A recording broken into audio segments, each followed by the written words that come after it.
I've been in Taiwan for 13 years. I have the privilege of having the national health care in Taiwan, which is really good, really affordable, and it's high quality. In my situation as it is now, that's something I really need. I only remember waking up in the hospital, seeing my dad and some friends, and thinking what happened. It took a while before they were able to explain what had happened. They were a little bit careful to tell me the 100% truth. I was in the hospital in a drug-induced coma for over a month. And then I was in the ICU for another month after that. They did a lot to save my life. I had shattered my foot, femur was broken in 5 places, I crushed 6 of my vertebrae, I tore the aortic valve on my heart and had internal bleeding on all sorts of organs in my body. And that required a whole series of surgeries, titanium rods in my legs, spinal fusion on those 6 vertebrae, open heart surgery to replace my valve with a bovine valve. The whole time I'm on a ventilator, feeding tube. At one point I was on an ECMO machine, which 24 hours a day takes the blood out of your body and oxygenates it, puts it back in your body. It's extreme. And the whole time I'm in my head thinking, what happened to me? I spent 8 months in the hospital and a lot happened. It was quite the experience and journey. This isn't something I wish happened. And I would like to use whatever I have available to me to help prevent this from happening from anybody else, to anybody else. I hope that something like this talking about it can help. I attempted to commit suicide and I lived. Leading up to this, I started off dealing with just a medium level of stress. I had a full-time job, but because of the pandemic lockdowns here, the company was nosediving and the writing was on the wall. Everybody was being laid off. So that definitely brought up a lot of anxiety in me about what would I be doing next. And I had decided to go to Bali, try to live this kind of like digital nomad life. I don't think that I realized how much that alone would untether me. Being in Bali, not really sure why am I there. I do remember I didn't sleep for about 3 days. And that's when I knew there was a problem. And I felt a sense of emergency. I felt like I was losing my mind. I asked to go to the doctor and the doctor gave me some medicine. After that, I don't remember anything. I don't remember being back in Taiwan. I don't remember making the decision to, jump off a building, which is what I did. And so I feel like another person took control of my body and did this to me. Like now I'm the real me. And this has happened to me. And that other person, that wasn't really me, which is a really strange experience. Like, wow, I did that. I jumped off a roof. I tried to kill myself. I came really close to dying. In fact, in the hospital, I flatlined a number of times. Technically, I died. Unfortunately, I didn't have any near-death experiences. Like, I didn't see a tunnel or go up to heaven, which I feel kind of ripped off by that too. Like, I came so close to it. Like, I wish I would have had some of these amazing near-death experiences. Now that you mention that, I'm very curious, like, how have your thoughts on death changed?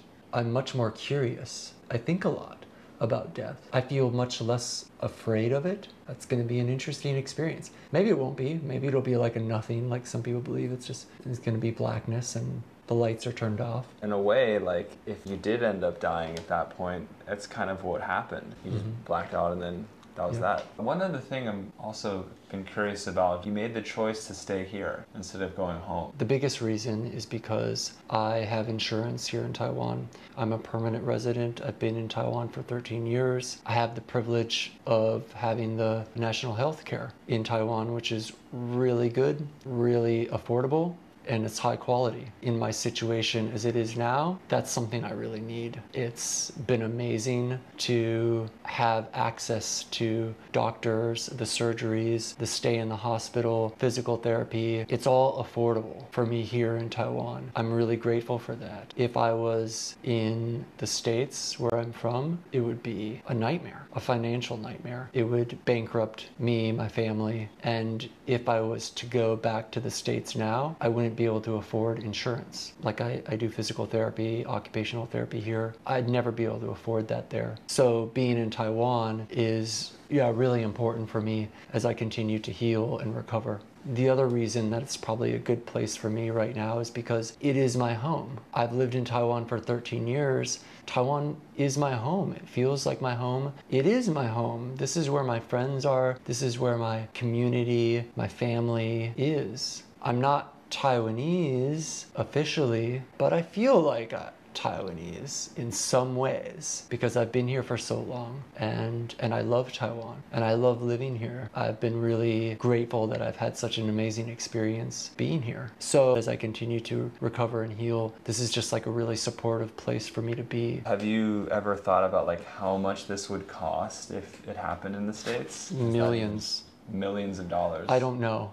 Actually, but I want to say millions, only because it seems like everything costs millions in the States now, right? You know, if you want a house, it's millions. If I had a heart surgery, a back surgery, a femur surgery, a foot surgery, head surgery, I had plastic surgery on different parts of my body, stay in the ICU for over a month, the hospital 8 months, I can imagine. It would easily be $1 million. Tens of millions of dollars. Yeah. It could be, yeah. I mean, I can't even fathom what the actual cost would be because all I know is that I have friends that have comparatively minor medical needs, and it's crazy how much it costs. The numbers are just mind-blowing. So I wouldn't have had the options that I have here. Here, I was able to have a full-time caregiver, which was out of our pocket, but it was possible because the health insurance covered so much of my medical expenses. I could still afford to get the care I needed. In the States, that would have been totally impossible. As a permanent resident, you were paying into the system for all of these years. You're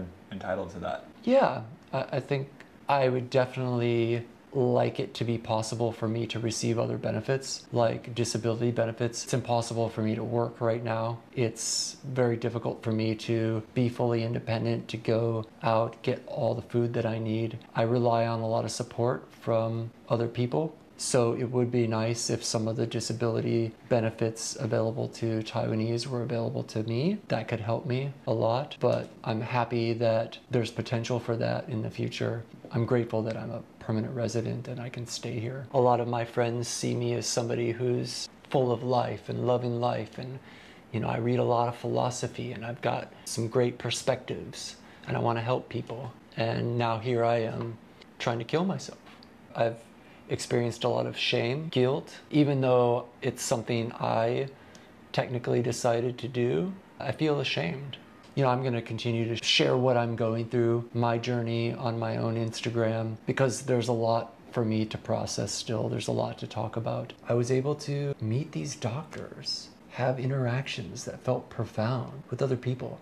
I was able to witness other people's pain and suffering, and that's taught me a lot about suffering. And maybe I need those lessons to do this, to share it with other people and hopefully help other people. I still have a lot to be grateful for. I am alive. I do have my voice. I can talk about these things. But the truth is that I felt really depressed and I felt really like hopeless in life. And that means that other people are out there that feel the same way and questioning themselves. There's other people that are into yoga, wellness, health, eating all the right food, doing all the right things, doing all the right affirmations, having success, having money, having looks, and they still feel bad about who they are and they still feel bad about their lives and they might still be thinking about killing themselves. And I don't know exactly how to solve that, but I hope that I could be a part of it. There's some benefit to this.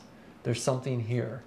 And that gives me hope, the feeling that I want to have when I wake up, which means it's still possible. You know, it's still possible for somebody like me, even though I'm going through a lot of pain and I wake up some days just feeling like ripped off in life, but it's still possible. There's still possibility. There's still hope.